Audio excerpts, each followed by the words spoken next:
Buenas noches, mi nombre es Valentina Ramírez Ramírez. Mi grupo es el número 14, está conformado por Sharon Scarlett Rojas Tarazona, Francisco Castillo Holguín y mi persona, que es Valentina Ramírez Ramírez. Bueno, nosotros hicimos una tabla de contenido que se basa en la unidad 1, la unidad 2 y la unidad 3. En este caso somos 3 compañeros, nos dividimos cada uno la unidad. A mí me tocó la unidad número 1, ¿sí? Entonces voy a presentar mis diapositivas y con mucho gusto a mis otros compañeros. Bueno, vamos a hablar sobre los antecedentes filosóficos de la psicología, ¿sí? Vamos a hablar de algunos temas. El primer tema es de la historia precientífica de la psicología. Bueno, se dice que pues la historia precientífica, pues como tal, la base es la filosofía, ¿sí? Provienen de filósofos de la antigua Grecia, por decirlo así, como pensadores, que es Sócrates, Platón y Aristóteles. Son filósofos que influyeron mucho en la humanidad, ¿sí? Vamos a hablar primeramente sobre Sócrates, ¿sí? Bueno, vamos a hablar de Sócrates, que fue el primer pensador filósofo que, digamos, empezó desde una familia media, por decirlo así, humilde. Su padre era constructor, ¿sí? Trabajaba en construcción de piedras. Él siguió sus ejemplos del papá. Entonces, pues él, a medida de que fue creciendo, fue, digamos, buscando herramientas, por decirlo así, para empezar sus ideas y hacerlas públicamente. Este pensador fue un líder, por decirlo así, un maestro, que él fue el profesor de Platón, ¿sí? Y bueno, ahorita hablaremos de Platón. ¿A qué se dedicaba Sócrates? Como vuelvo y repito, era un educador, un maestro, era un pensador y un filósofo, ¿sí? Él fue el que creó la mayéutica. ¿Por qué él creó la mayéutica? La mayéutica no es un libro, porque él nunca aprendió a escribir y pues nunca escribió. ¿Con qué propósito creó la mayéutica? Con el fin de vernos en el autoconocimiento, ¿sí? Aprender a buscar con preguntas y respuestas la verdad, ¿sí? Él empezó a conjugar estas dos partes, preguntas y respuestas, para hacerla como una especie de hipótesis y asimismo llevar como a cabo uno mismo en la actualidad las ideas que él implantó como la mayéutica, ¿sí? Vamos a hablar entonces de Platón. Los tres filósofos fueron griegos, ¿sí? ¿A qué se dedicaba Platón? Era educador, porque él siguió los pasos de Sócrates, ¿sí? Él, como fue estudiante de Sócrates, él decidió alejarse. Por ejemplo, aprendió de Sócrates, pero se apartó de él para él dar sus propias ideas y no dar las mismas ideas que dejó Sócrates. Otra cosa de Sócrates, fue condenado a muerte, ¿sí? Y aunque mucha gente, por decirlo así, por ejemplo Platón, que luchó para sacarlo digamos, de la condena que le dieron, él prefirió morir, porque él ya había dejado, por decirlo así, las cartas sobre la mesa. Entonces, ¿a qué se dedicaba Platón? Era educador, escritor, tanto así que hizo su legado llamado La República. Entonces hablamos que pues la República pues fue la más destacada, ¿sí? Ya que mucha gente, digamos, seguía los ejemplos de él. Vamos a, por ejemplo, ahí se me un segundito.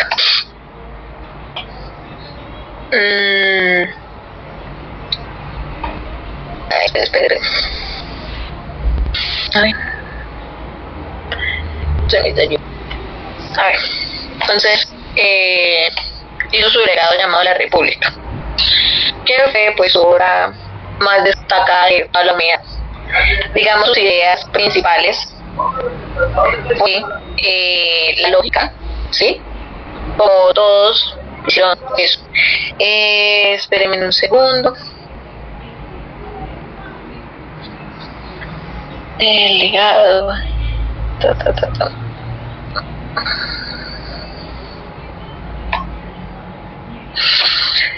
Bueno, esto era lo que yo quería. Él creó su propia academia, ¿sí? En Atenas, que él fue ahí donde fue profesor y le enseñó a Aristóteles, ¿sí? Que ya es otro pensador, otro filósofo, que de ahí fue donde Aristóteles también aprendió de él, a base de la academia que él colocó, ¿sí? Entonces, vamos ahora a ver quién es Aristóteles. ¿Cuál fue la idea que plantó Aristóteles? Plantó la teoría del conocimiento. ¿Cuál era la teoría del conocimiento empírico? Se basaba en la experiencia sensorial. En la experiencia sensorial se divide en tres partes, que es el conocimiento sensible, el conocimiento de la experiencia y el conocimiento del entendimiento. En el conocimiento sensible es el primer sentir que nosotros tenemos en el mundo, ¿sí? Cuando nosotros venimos al mundo. El conocimiento de la experiencia es aquello que, digamos, o sea, no sé cómo explicarlo. El conocimiento de la experiencia, digamos, pues fue como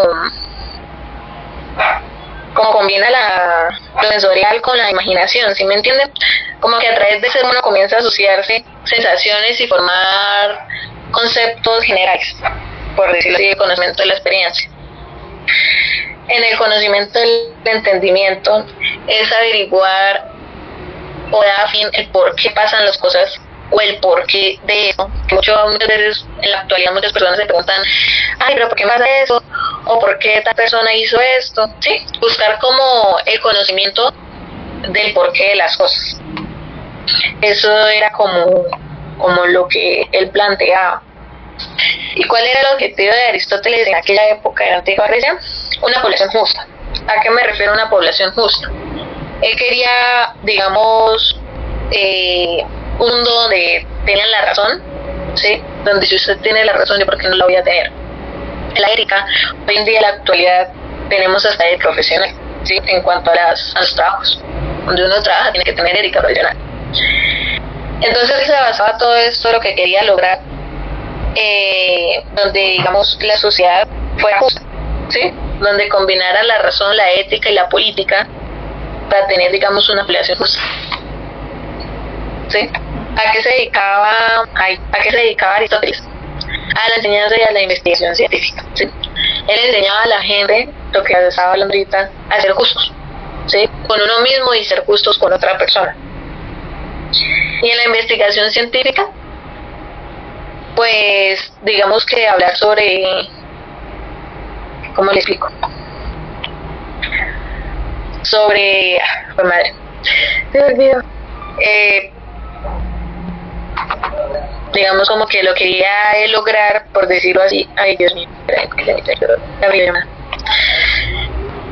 investigación científica quiere decir, digamos, en que él quería investigar, valga la redundancia, qué partes más hacer a la humanidad para que se viera reflejado ahorita en la actualidad. Porque ahorita en la actualidad no podemos hablar que, ay, este filósofo fue el que creó tal persona. No, porque por escritores fue que nos dimos cuenta de ellos. Por ejemplo, de Sócrates nos dimos cuenta fue por escritores X que él hacía esas y aportaba a la humanidad, porque él no sabía escribir y pues nunca escribió un libro, pero sí dejó un legado muy popular que pues fue la mayoría. Entonces, pues nada, esa era mi exposición. Entonces, ahí espérenme aquí, dejar compartir. Y nada, pues esa era mi exposición del día de hoy. Espero pues que me hayan entendido y me han entendido usted, pero entonces nada, le doy permiso a otros dos compañeros y listo. Manténganse compartiendo pantalla, por favor. Voy. Ay,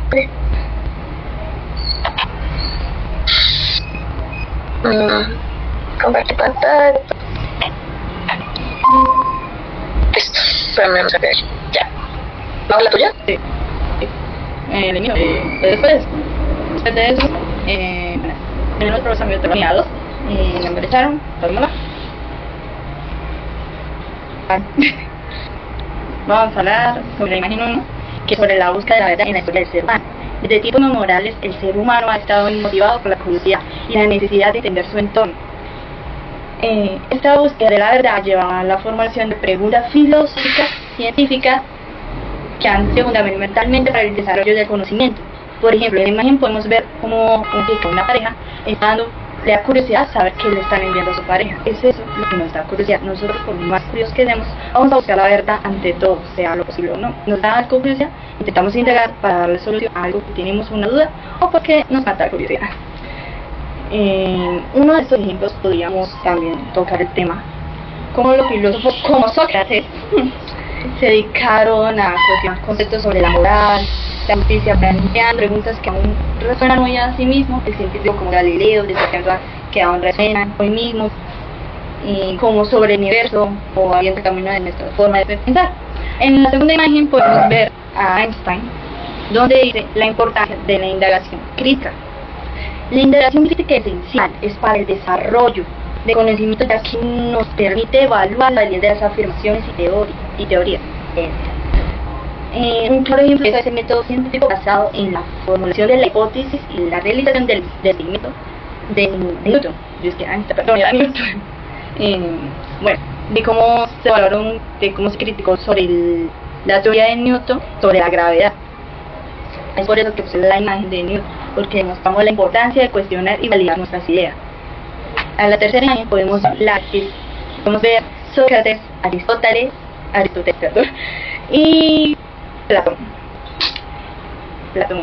A ver, espero que no vea la imagen. Ya la pasé. Bueno, la imagen dice a la parte de arriba epistemología y su evolución. La epistemología se define como el estudio del conocimiento ha evolucionado a lo largo del tiempo desde la filosofía clásica hasta la ciencia moderna. Por ejemplo, Platón describió el conocimiento como justificación, verdadero y creído, mientras que las teorías contemporáneas, como la de Karl Popper, introducen la idea de falsabilidad, sugiriendo que el conocimiento es provisional y debe ser sometido a prueba. Vamos a la siguiente diapositiva. En la siguiente diapositiva podemos ver, estoy encargando porque no lo veo bien. Aquí voy a agarrar un poquito para que se vea bien en la grabación. Las principales corrientes de pensamiento en epistemología. Existen varias corrientes de pensamiento en epistemología que han influido en nuestras comprensiones del conocimiento. Estas influyen en la fenomenología y la hermenéutica y la filosofía del lenguaje y el falsacionismo. Cada una de estas corrientes aporta características únicas y enfoques diferentes. Por ejemplo, el falsacionista se enfoca en los textos y hechos escritos en un libro, que podemos leer ahí bajo el término hermenéutica, que es derivada del griego hermenesis, que significa expresar o comunicar un pensamiento, de descifrar o interpretar un mensaje o un texto. A la imagen de al lado, nuestro querido hermoso Husserl, porque el nombre, perdónenme si pronuncio mal. La fenomenología, desarrollada por Edmund Husserl, se centra en la experiencia y la percepción, buscando entender cómo los fenómenos se presentan a la conciencia. En el ámbito de la psicología, este corriente se utiliza para estudiar emociones y experiencias humanas como la angustia o el amor, o permitiendo la comprensión más profunda en la subjetividad. Además podemos ver que podemos ver que si la filosofía, según eso, dice que si la filosofía quiere renovarse, es necesario volverlo a las cosas mismas. Al inmediato, para ver cómo es la realidad, está la regla de oro, el principio fundamental de fenomenología. Vamos a pasar con la siguiente de los hermenéutica y su aplicación en la siguiente semana. La hermenéutica es la interpretar textos y hechos, especialmente revelando en el análisis de la lectura y la historia. Por ejemplo, en la literatura se aplica para interpretar obras, comprender el texto en el que fueron escritas, en el que ayuda a entender estos eventos considerando las circunstancias sociohistóricas que lo rodean. Bueno, Mahoni, pasamos En la imagen podemos claramente exponer a la realidad, como es el teatro. El teatro es originalmente de ahí. Volvamos a siguiente imagen. Ay, un momento. Bueno, filosofía del lenguaje. Esta me encanta. La filosofía estudia cómo el lenguaje no solamente comunica ideas, sino que también moldea nuestra comprensión de la realidad. Un ejemplo interesante es cómo diferentes idiomas pueden influir en la percepción del tiempo o el espacio. Algunas ideas tienen términos específicos que reflejan una relación única con el entorno, lo que puede afectar a los hablantes, experimenta conceptualización al tiempo. Hay una parte que aquí en Colombia, creo que es en la parte en Cúcuta, bueno, donde está cerca de la frontera de Venezuela, allá se dice peine, ellos van a pensar que es cuchillo. También eso sería un ejemplo que influía en lenguaje. No todo el significado que tiene cada nacionalidad es el mismo que nosotros damos, sino que influye en lo verbal. Y mi querido falsacionismo de Karl Popper. Tenemos la frase: la mayoría nunca sabe lo que es bien, la mayoría también puede equivocarse. Y no un poco mal, porque es de un tipo, todos somos humanos, nadie es perfecto, todos somos errores. Bueno, él creó el falsacionismo propuesto por Karl Popper. Sostiene que una teoría científica debe ser falsable, que el conocimiento es provisional. Un ejemplo de esto es la teoría de la relatividad de Einstein, que prometía pruebas rigurosas y en algunos casos falsa. Este proceso de prueba y error ha llevado a un entendimiento más profundo de tiempo en el espacio. Hagamos con racionalismo y empirismo. Compañera, ¿me corres? ¿Quieres que hacer una actividad? Paso, okay, para que se vean las diapositivas así, ¿no? Bueno, vamos a ver esto. No. Vale, mira. Racionalismo versus teoría. Empirismo versus empirismo. El racionalismo y el empirismo son dos corrientes que ofrecen diferentes enfoques sobre cómo adquirimos el conocimiento. El racionalismo, desde por Descartes, sostiene la razón y la base del conocimiento, mientras que el empirismo, defendido por Locke, argumenta que el conocimiento proviene de la experiencia sensorial, que esta comparación se trata de diversos enfoques en la búsqueda del conocimiento. Aquí hay un gran debate. Aquí no es que el racionalismo o conocimiento procede de los sentidos, mientras que el empirismo procede de la experiencia. Pasamos, no voy a pasarlo, Valentina. Pasamos a Angus Combe, que es el positivismo y su influencia en las ciencias sociales. El positivismo es una corriente que rechaza la metafísica y se centra en hechos observables y mediables. Angus Combe, por ejemplo, aplica el método científico de la sociología buscando leyes universales que ven aquí. Él aplicó el estado teológico, el estado metafísico y el estado científico. ¿El que veo eso? No es. El estado teórico. Este estado tiene lugar en el desarrollo de la inteligencia del ser humano. Durante esta etapa, lo sobrenatural era de explicación para todo fenómeno de la naturaleza. El estado metafísico constituye un cambio de transición del estado primitivo al estado positivo, deriva del primer estado. El Dios, el divino que crea y dirige el mundo, es un ser abstracto, según para él. El estado científico es el definitivo. En este estado, la ciencia se apoya en las observaciones recibidas y en las comparaciones. Y el método científico es válido para toda aplicación. O sea, sin pruebas no hay nada. Literalmente. Entonces, esta era mi parte, profesor, de la segunda unidad. Y pues seguimos con Francisco, nuestro querido Francisco, dictando la unidad 3. Me ayudas con la diapositiva azul. Bueno, entonces así vamos a ver, cuando estudió, vamos a hablar de la psicología como ciencia. Bueno, con mis compañeros anteriormente hablaron de los filósofos griegos, Platón, ya quedó claro quiénes eran ellos. Entonces, bueno, Platón y Aristóteles, ellos ¿qué? Desde hace mucho tiempo, el ser humano se ha preguntado acerca de la conducta humana y el proceso de pensamiento. ¿Listo? Pero pues solo a finales del siglo XIX se dio respuesta a estas preguntas a través de un método científico. ¿Listo? Esa como la psicología se separa de la filosofía y nace una nueva era de la psicología. Bueno, entonces, la historia de la psicología se divide en tres etapas importantes. La primera etapa es el surgimiento de la ciencia de la mente. Tenemos dos momentos entre 1979, posterior a eso, de 1979. Antes de 1979, la psicología era una rama de la filosofía, la cual estudiaba a través de la introspección pura, respuestas o preguntas. Y ya en 1979 inicia como ciencia. El filósofo Wilhelm Wundt tuvo un papel importante durante este transcurso, donde tuvo un papel importante en este proceso, el cual pues se logró, pertenecer a la redundancia, un logro para la psicología. Pues además de esto, Wundt logró impactar en sus primeras clases cuando apenas asistían unos cuantos alumnos, pero poco a poco esto fue tomando una gran fuerza. ¿Listo? ¿Me ayudas con la otra, por favor? Bueno, primero que todo, ¿qué es la inversión? Bueno, dice que la inversión, la cual es una técnica de autoobservación, ¿sí? Controladas y de medidas experimentales. ¿Qué se hacía con esta introspección? Medir lo que era.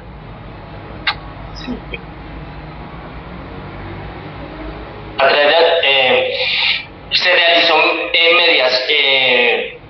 mediciones, como lo es el tiempo de reacción, lo vemos también la percepción de colores, la relación de palabras, la memoria, las ilusiones visuales.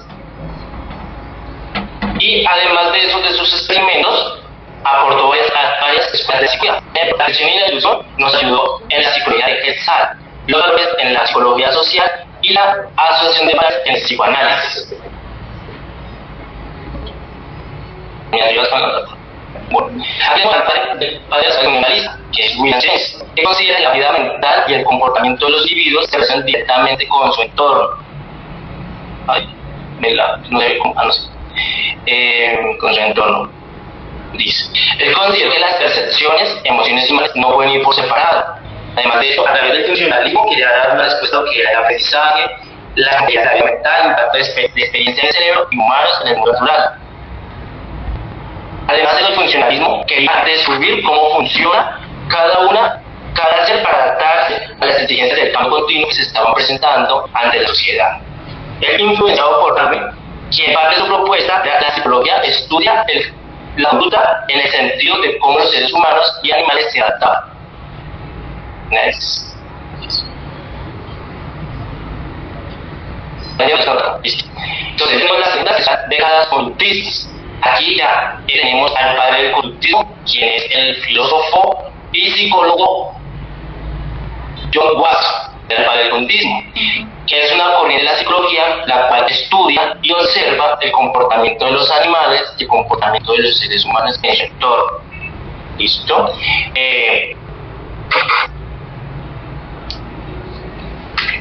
Watson se basó en el estudio de la conducta humana o transformable, identificó que esta se modifica el comportamiento de los individuos tras un proceso de estímulo-respuesta y un esfuerzo de confianza, que esto nos conlleva al aprendizaje. Él también era como lo dije anteriormente, era un filósofo y un tipo experimental.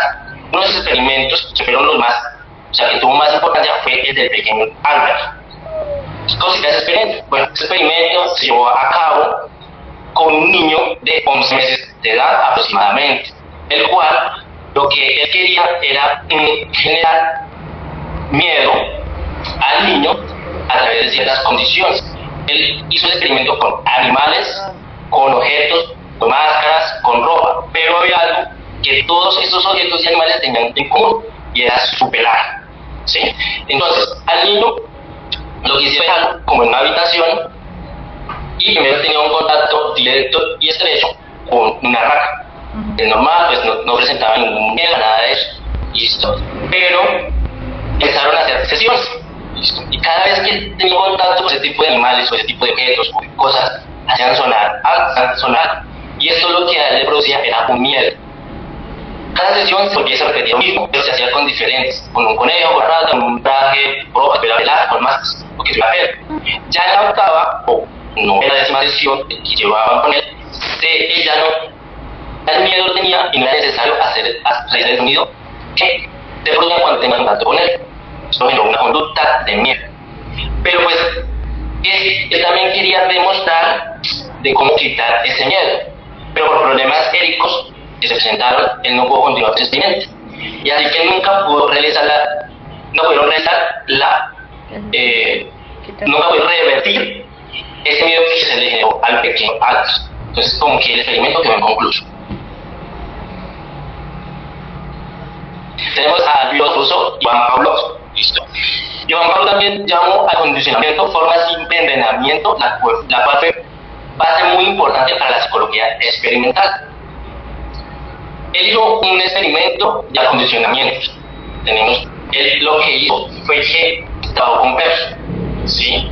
Entonces, ¿qué fue lo que él se dio cuenta, por decirlo así? Que cuando los animales, los perros, veían un plato de comida, lo que hacían era producir una salivación. Entonces, pero... Y diferencia de la llamada en 10 minutos porque va a cortar. Entonces síguele, llega a que se corte, si vuelve a hacer llamada, pegamos esta parte con la otra. Entonces si se llega a cerrar. ¿Cuántos minutos van? 9 minutos. ¿Cuántos quedan? 9. ¿10 minutos? Sí, entonces, sí, por eso les aviso, llegar creo que se saquen la llamada. Pues Listo. volvemos y pegamos la parte de Francisco con la de nosotros. La siguiente, Valentina, por favor. Listo, tenemos el condicionamiento operante. Y un individuo hace una sensación de comportamiento y una consecuencia, como todo en la vida. Todo tiene una consecuencia. Pero esto también conlleva a un aprendizaje. ¿Listo? Dentro del razonamiento, pues tenemos...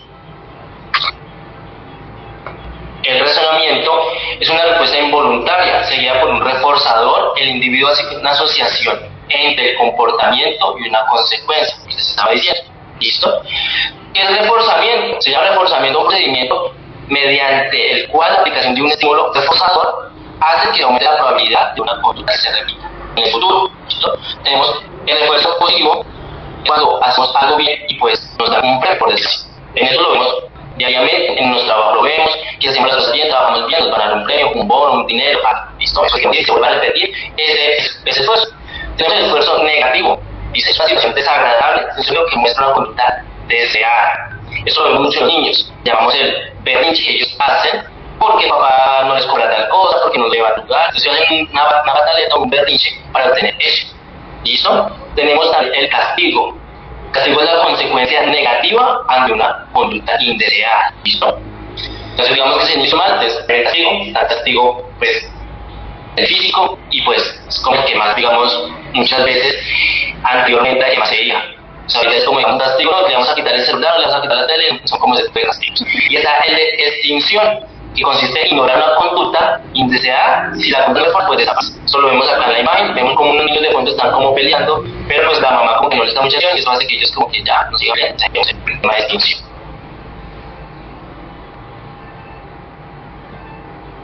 Listo. Ya tenemos la revolución cognitiva. ¿Listo? ¿Qué es cognitivismo? Bueno, estudia los procesos mentales que se intervienen entre la capacidad de razonar, pensar y asimilar los conocimientos y resolver problemas. Dentro de los procesos cognitivos tenemos procesos básicos y tenemos procesos avanzados. ¿Listo? ¿Qué tenemos los procesos básicos? Tenemos el gusto, el tacto, el tacto, la visión, y en procesos avanzados tenemos la memoria, tenemos la memoria, tenemos solución de problemas. Entonces, todo eso nos conlleva a los procesos cognitivos. ¿Listo? Los niños son vistos como un tablero blanco, los cuales se podían mover completamente según nuestro entorno. Ahora lo que hacemos es cambiar esa idea a unos activos que buscan darle sentido a su mundo. ¿Listo? La otra, Valentina, por favor. Tenemos la de clase. Como toda la ciencia, se ve una evidencia científica basada en la observación y en los experimentos que se realicen. ¿Listo? ¿Qué hace posible esto? Que la psicología utiliza una variedad de métodos de investigación. Dentro de esos métodos de investigación tenemos la observación natural, tenemos los estudios de caso, la investigación correlacional, las encuestas, las investigaciones experimentales, en este caso el experimento que realizaron con el niño Albert. ¿Listo?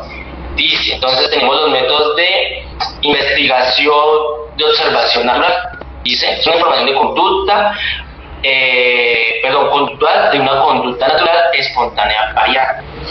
Tenemos los del estudio de caso, esos son muy útiles para formular hipótesis, arrojan información profunda y detallada.